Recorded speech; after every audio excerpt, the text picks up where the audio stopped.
Salut, c'est Trado, je suis content de vous retrouver pour la mise à jour de la matrice de trading CFD euro-dollar. Il ne s'agit que d'une matrice donnée à titre informatif et pédagogique. Il n'y a pas de conseil en investissement dans cette vidéo.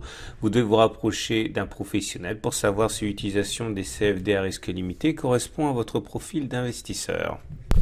On va donc commencer cette analyse par les données journalières, c'est-à-dire qu'une bougie est égale à une journée de cotation, ce qui permet de découvrir les zones qui risquent d'être à l'origine de changements de direction de la part des cours en données 4 heures.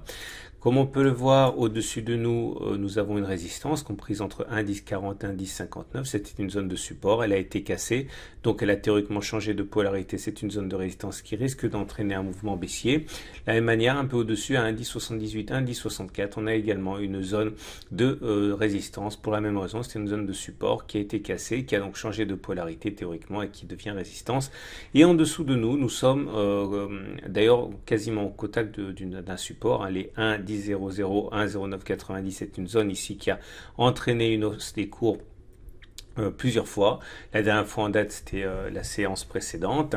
Sur cette zone, les traders risquent effectivement de privilégier les signaux haussiers. Et puis il y a un autre support là, juste compris entre 1,0957 et 1,0940, qui correspond également à une zone de support qui a déjà fonctionné par le passé.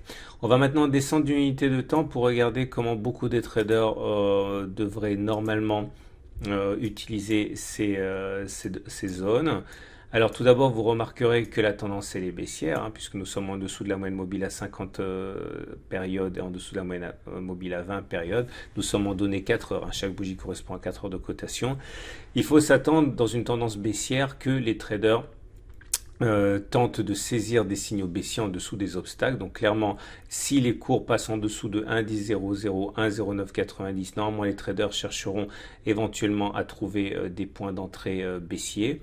Par contre, ceux qui envisagent plutôt de privilégier des achats doivent savoir qu'ils le feront normalement sur des zones de support. Par exemple, sur cette zone justement des 1,1000, 1,0999, tant qu'on est au-dessus de cette zone, beaucoup de traders vont tenter de saisir des signaux haussiers qui se manifesteraient, comme celui-là, celui qui est apparu il y a 3 bougies, qui est un avalement haussier, bougie rouge avalée par le corps vert suivant.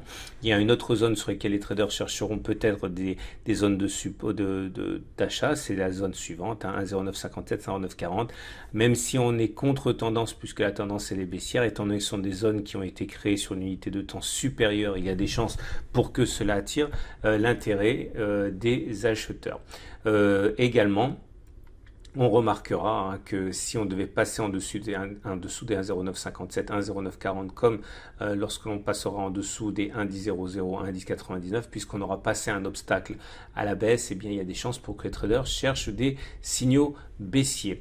Voilà ce qu'on pouvait dire pour l'euro-dollar en données 4 heures. On rappellera quand même au passage que le consensus client CMC Market pour l'euro-dollar est globalement acheteur à 68%.